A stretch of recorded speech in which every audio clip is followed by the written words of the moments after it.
Okay, Child's Play from 1988. I think everyone loves this one. And who would have thought a movie about a killer doll would spawn such a massive horror franchise? There's 7 movies, plus a remake, and a TV show. It's a pretty big deal. It's not the first killer doll story. I mean, there was the Talking Tina episode of The Twilight Zone, which is great. And there's also a movie called Dolls, which came out a year before Child's Play.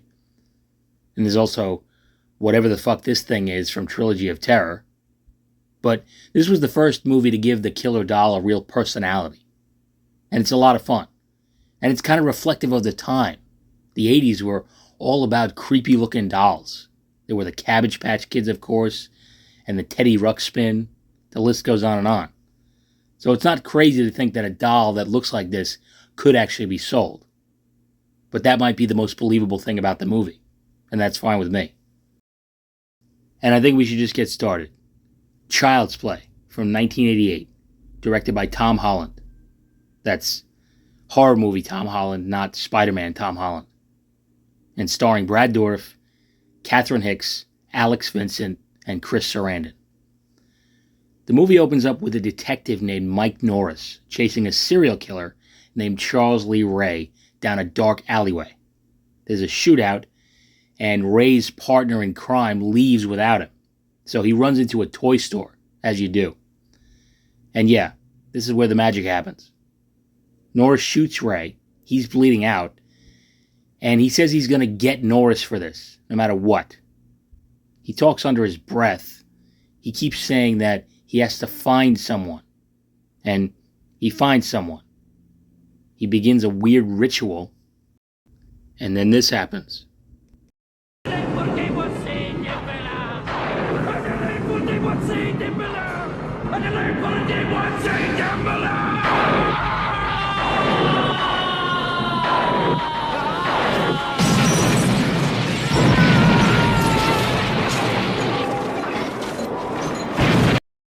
So the whole place blows up, and Detective Norris finds Ray's dead body, and of course, unbeknownst to anyone, his soul has been transferred into a doll, ironically called a good guy doll. So this is not just a movie about a killer doll. It's a movie about a killer doll who knows black magic. Pretty fucking wild. And then we get introduced to Andy Barclay, no relation as far as I know to Lieutenant Reginald Barclay. And Andy does not know how to make cereal. He's really just terrible at it. And he's a big fan of the good guy dolls. He really wants one. He sees a commercial for it, and it talks. Andy is amazed. It's also Andy's birthday. He wakes up his mom super early, 6:30 in the fucking morning. And he asks her if he can open his presents. She says yes. He's hoping to get a good guy doll, but he's disappointed. And his mom, whose name is Karen, says she hasn't been able to get a hold of one yet. Later, she buys one from a guy on the street for $50, which is half the retail price. So you're telling me this fucking doll is retailing for $100? Andy, it's 1988. Do you know how many NES games you can get for $100? 2. Maybe 2. If there's a sale. But I would still take that over this weird fucking doll any day. Anyway, she gives it to Andy, and he loves it. Hi, I'm Andy. What's your name? Hi, I'm Chucky, and I'm your friend to the end. Heidi-ho. Wow, he's something, isn't he? Oh, Mom, thanks. And of course, this is the new and improved Charles Lee Ray. And no one questions that the doll is calling itself Chucky because I guess each good guy doll has its own unique name. In any case, Andy is happy, but unfortunately, Karen has to work late.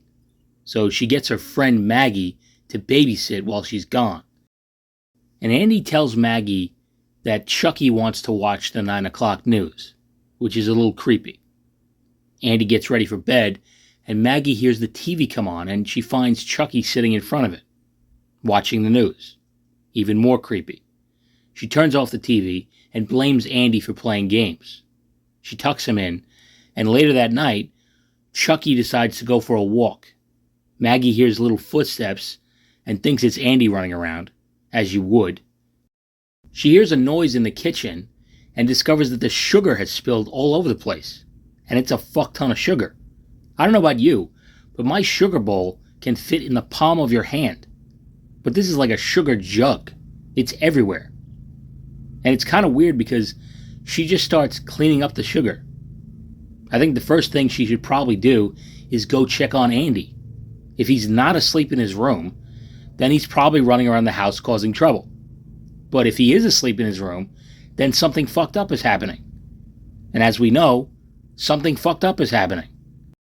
It shows Chucky's hand picking up a little toy hammer, and then this happens. What is wrong with me?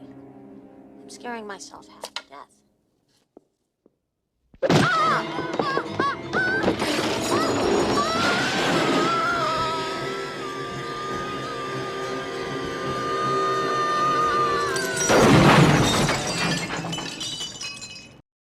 Okay, that's creepy, but it's also hilarious. I mean, she turns around and you don't see what she's looking at. She just gets whacked in the head and falls to her death. But what she saw must have been kind of funny. Just a doll standing on the counter with a little toy hammer. I mean, what a goofy way to die. And Karen comes home and she's all freaked out because there's cops everywhere. She talks to Detective Norris and she wants to know what happened. And he explains that Maggie fell from the kitchen window and died. Karen is, of course, shocked by this. And they also notice little footprints in the sugar on the counter. It's kind of weird that there's spilled sugar on the counter when it was clearly on the floor. I don't really get that, but whatever. And Norris wants to have a look at Andy's sneakers to see if they match the footprints. And Karen is very defensive, which is weird. Because, yeah, I guess he's maybe hinting certain things, but he's not making any accusations towards Andy, at least not yet. And Karen should want some answers as well. And Andy notices that there's some sugar on Chucky's shoes. He tells Karen and Norris that it was Chucky standing on the counter. They, of course, don't believe him. And after the police leave, Karen sees Andy talking to Chucky. And she asks him some questions about what Chucky tells him. And Andy says that his real name is Charles Lee Ray. And he's been sent down from heaven by Daddy to play with him. Which, of course, is fucking creepy. Thankfully, I'm not a parent. But if I was, I think the first thing I would do is take this kid to a psychiatrist. Because if this was any other kind of movie, you'd say this kid definitely has some problems that he needs to work on. And Andy also says that Chucky told him that Aunt Maggie is a real bitch and she got what she deserved. Chucky, what a character. And concerned, Karen tells Andy that Chucky is just a doll. He's plastic. Andy reluctantly agrees, and Karen brings Andy to school the next day. I'm a little surprised the kid doesn't get a couple days off after an experience like this, but okay. And he's bringing Chucky to school with him, which is kind of insane. Then again, he's not the only kid bringing a good guy doll to school, so who knows?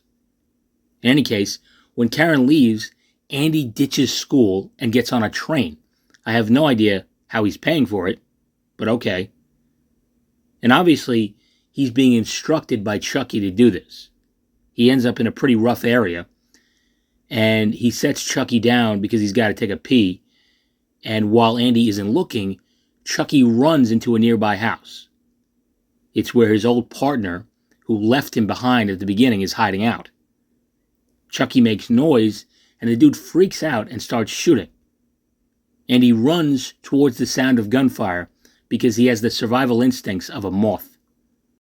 And Chucky lights a stove. His partner walks into the kitchen and shoots the stove, and it blows up the whole house. I mean, what the fuck? Why would he walk into the kitchen, see a stove, and shoot it? It can't be because Chucky was there, because he wasn't blown up. So, he must have left knowing his old partner is so stupid that he will shoot anything as long as he happens to be holding a gun. In any case, he's dead. And Karen gets called to the police station by Norris. Andy's been picked up. It's funny that Detective Norris is always the first cop on the scene when it comes to anything in this whole city. I mean, he took a train to a totally different area of Chicago. And There are a lot of cops in a big city. The left hand doesn't always know what the right hand is doing, but somehow Detective Norris always knows. He's the only homicide detective in the whole city, apparently. And Andy needs to be evaluated by some kind of police psychologist for a few days because no one believes his Chucky story. And I get that. It's a really unbelievable story. But other than lying or being delusional, what do they think this kid did? Do they really think that a 6-year-old kid killed a babysitter and a wanted criminal in a whole nother town all by himself in the span of 24 hours? Because that's almost as unbelievable as a doll coming to life and telling him what to do. But either way, they think he's a disturbed kid and they want to observe him for a couple days. So Karen heads home with Chucky. She takes a look at the good guy's box that Chucky came in, and the batteries fall out. The doll has been talking without batteries. This, of course, freaks Karen out. She picks up the doll to examine the battery compartment, and then this happens.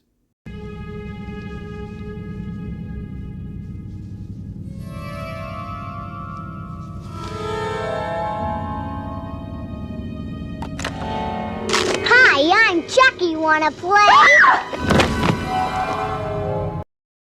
So, all reality has just been killed for Karen. She can't believe it. She peeks under the couch and takes the doll out slowly, and she threatens Chucky with a fireplace. I said talk to me, damn it, or else I'm gonna throw you in the fire! You stupid bitch, you filthy slut! Did you fuck with me?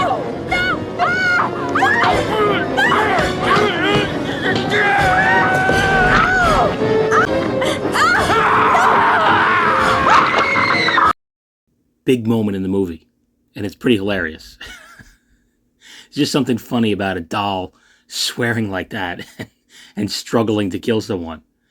And after the scuffle, Chucky escapes. Karen goes to see Norris, and she tells him that Andy is telling the truth. Chucky is alive. And of course, Norris doesn't believe any of it. So she goes to try to find the guy she bought the doll from, which shouldn't be too easy because he was obviously homeless. She asks around about him, and there's no dialogue, but it seems like she describes him as a guy with a cart and really bad teeth. And the guy's like, lady, you're not exactly narrowing it down. But she ends up finding him. It's a miracle. And she asks where he got the doll. And he tries to force himself on Karen. But thankfully, Norris shows up and he kicks the dude in the nuts, and everyone else runs away. And some guy in the background says, look out, he's a cop. I don't know how he knows that. He's not exactly in uniform. All he did was kick some fuckface in the dick. I guess that means he's a cop in these parts. And the guy finally admits that he got the doll from an old burnt-down toy store. And this obviously rings a bell with Norris. He explains to Karen that it's the place where Charles Lee Ray died. He takes her home, and she says that she believes Chucky is Charles Lee Ray. But Norris still thinks she's nuts. But he might be starting to come around because he heads over to the police station to pick up a file on Charles Lee Ray, and on the way home, he gets attacked by Chucky. This little doll really gets around. And he tries to fight him off while driving. Why he doesn't just slam on the brakes, I'll never know. Eventually, he does start hitting the brake, but Chucky pushes down the gas when he does it, which shouldn't make much difference because the brake takes precedence over the accelerator, so the car should still stop, but hey, this is a magic movie. Don't question it. And after Chucky nearly stabs Norris in the balls, the car crashes and flips over. Norris is okay. He ends up shooting Chucky, but it doesn't stop him, and he escapes. So it's safe to say that Norris is a believer now. What is he doing? He's beginning to believe. And Karen has gone to Charles Lee Ray's apartment, and it's a pretty fucked up place, as you might imagine. And Norris finds her there. He says that he pulled Ray's file and found out that his nickname is Chucky. I mean, it's odd that he didn't already know that, considering he was the one trying to arrest him. And it's not exactly some kind of revelation. I mean, that's like my name being Edward and finding out that my nickname is Ed or Eddie. And he also finds out that Chucky spent a lot of time with this guy named John Dr. Death Bishop. And it turns out that Chucky has already paid him a visit. This is the guy who taught him how to transfer his soul into other people or things. And Chucky wants to know why he got hurt, why he bled when Norris shot him. And Bishop explains that the longer he spends in that body, the more human he becomes. So it's kind of like a fucked up Pinocchio situation. And he tells Chucky that he won't help him. He never wanted his magic to be used for evil, which is odd. I mean, he didn't just find out that Charles Lee Ray is a fucking psychopath, right? You knew he was a piece of shit when you were teaching him this, I would imagine. And how exactly would he use this ability for good? You know, possessing people like fucking Pazuzu from The Exorcist does not seem like the most altruistic endeavor. Unless you use it kind of like a quantum leap situation, you know, control someone's body and make their life better and move on to the next person. But that's obviously not on the agenda for Chucky. And Chucky takes out a voodoo doll of Bishop. Apparently, Bishop had this thing lying around his house, and he told Chucky about it. Why would you keep a voodoo doll of yourself? I'll never know. And then to tell a serial killer that you have it, it seems kind of nuts to me. I'm not saying this guy deserves what's about to happen to him. He doesn't. But there are definitely a few things he could have done to prevent it from happening. That's all I'm saying. And of course, Chucky tortures this guy with his voodoo doll. We got a doll fucking around with another doll. It's messed up. And Bishop finally tells Chucky that he has to transfer his soul into the body of the first person he revealed his true self to, which of course is Andy. And once he has this information, he stabs the doll and leaves Bishop for dead. And not long after Chucky leaves, Detective Norris and Karen show up. And with his dying words, Bishop tells them what they need to do. Chucky is almost human, and they need to destroy his heart. So apparently a human heart is developing inside this little plastic doll. Okay. And Andy is in some kind of fucked up prison cell, which is really insane. It's crazy that a 6-year-old who has not been charged with any crime is alone in what looks like a real-life mental asylum. And he sees Chucky from his window, and he starts to panic a bit. But when Chucky easily steals the key to his cell and opens the door, Andy tricks Chucky by putting some pillows in the bed, making it look like he's asleep. And when Chucky is distracted with that, Andy escapes. So Chucky fell for the same trick as the Nazgul from The Lord of the Rings. So Andy is on the run, and Chucky is chasing him. The psychologist catches Andy and is trying to sedate him, but Chucky stabs the guy and fries his brains with electric shocks. He's like R.P. McMurphy in One Flew Over the Cuckoo's Nest right now. Also a Brad Dourif movie, by the way. And I can't say this guy didn't have it coming. Keeping a little kid in a place like this is pretty fucked up. Although, I have no idea why Chucky just didn't wait until the guy sedated Andy, because then he could kill him, and Andy wouldn't have been able to escape. I guess he got a little too excited. In any case, Andy escapes while he's killing that dude, and he heads back home. I have no idea how he got there on his own. I mean, I don't think I could even find my way home from school when I was 6, let alone from some fucking haunted asylum. And Andy tries to barricade himself in the apartment, but Chucky comes down the chimney like some demented elf on Christmas Eve. And he hits Andy on the head with a baseball bat. I mean, Jesus, doesn't he need this kid alive? Seems like quite a risk he's taking there. But whatever. He begins the ritual, and thankfully, Karen and Detective Norris show up just in time. And Chucky stabs Norris in the leg and runs off. Norris goes looking for him, and Chucky knocks him out with a baseball bat. He's batting 1,000 today. And Chucky's about to kill him, but Karen shoots him with Norris's gun. And Chucky makes a pissed off goofy face and attacks Karen.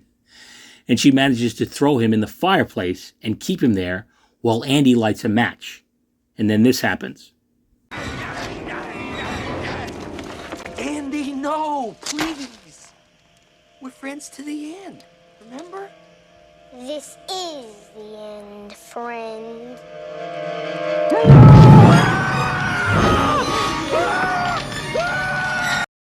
So Andy is letting his psychopathic side come out, which is nice. That actually looks like a pretty dangerous effect because Catherine Hicks is very close to that fire. But whatever. Chucky burns and he runs around the room screaming before falling to the floor. They think he's dead. However, he is not.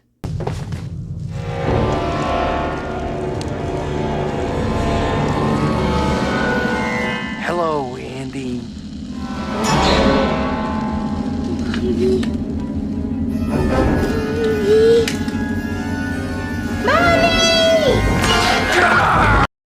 Holy shit.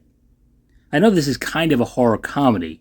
It's not exactly a movie you would call scary, at least not to adults, but this part is actually pretty fucking disturbing. I mean, he looks fucking horrific. I think this is probably the moment that made Chucky a horror icon. And after a chase around the apartment, Karen shoots Chucky a few more times. She shoots his fucking head off, his arm, his leg, and finally shoots him through the back. Obviously, he's got to be dead now, right? Nope. Norris's partner shows up, and he doesn't believe any of this shit. He picks up Chucky's head and starts fucking around with it, and Chucky wakes up, and his body starts strangling this dude. And it's hilarious because Chucky's head is giving his own body verbal commands. You be sensible? Come on, look, it's as dead as they come, it's dead.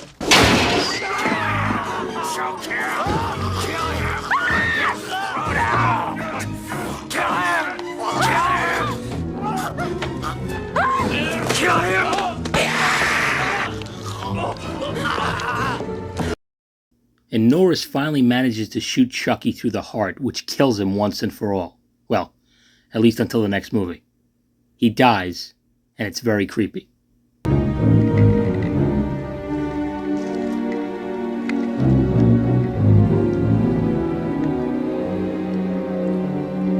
Hi, I'm Chucky.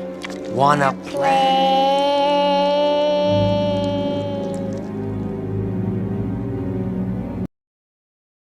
And Norris says to his partner, "Do you believe me now?" And he says, "Yeah, but who's gonna believe me?" Good fucking question, probably no one, because it's a very ludicrous and insane situation. And it ends with Andy leaving the room and looking back at Chucky. Kind of a weird, ominous ending. I wonder if maybe they were trying to imply that some of Chucky's soul merged with Andy during the ritual. Who knows? Andy returns for the next 2 sequels, and it's been a while since I've seen them, but I don't think anything like that is ever addressed, so probably not. In any case, it's a fun horror movie, it's iconic, and it's a smarter movie than I think it really gets credit for. It's outlandish and ridiculous, but it's also a fun commentary on how kids always want the latest and greatest toy when they see a commercial for it. And how adults almost never believe kids when they have a wild story to tell. And it's kind of inspiring in a weird way. I mean, Chucky is like 20 inches tall, and he's made of plastic and cotton stuffing. But he never gives up. He never quits.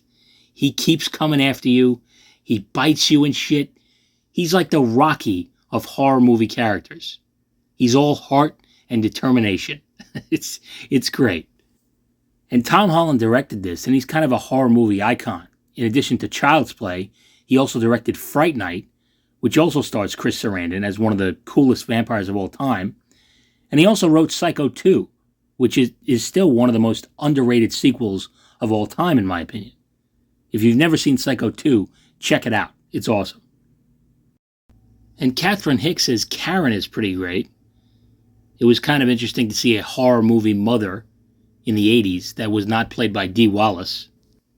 And she was also obviously the mom on Seventh Heaven, which, I don't know what needs to be said about that show.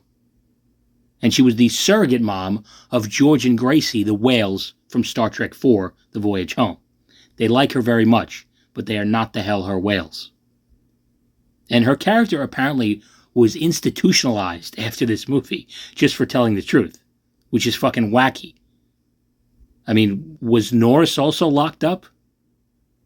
It kind of seems like it almost sets up a Child's Play version of Sarah Connor. But one movie was enough for Catherine Hicks, I guess. And of course, Brad Dourif as Chucky is the reason to watch this movie. He's so great. He's been in so many things, and he's always awesome. And as a Star Trek fan, I love to see him as the psychotic Betazoid Lon Suter on Voyager. I wish he was a recurring character on that show. And I don't know if anyone says the word bitch better than Brad Dourif. It's kind of a toss-up between him and Freddy Krueger, right? They just really nail it whenever they have to call someone a bitch.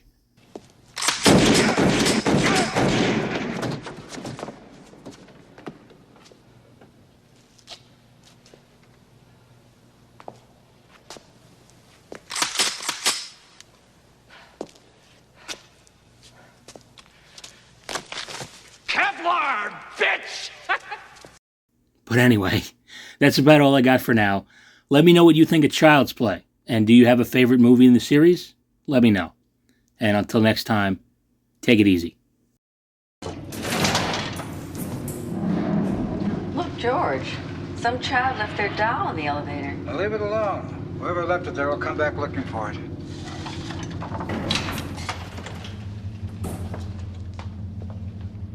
Ugly doll. Fuck you.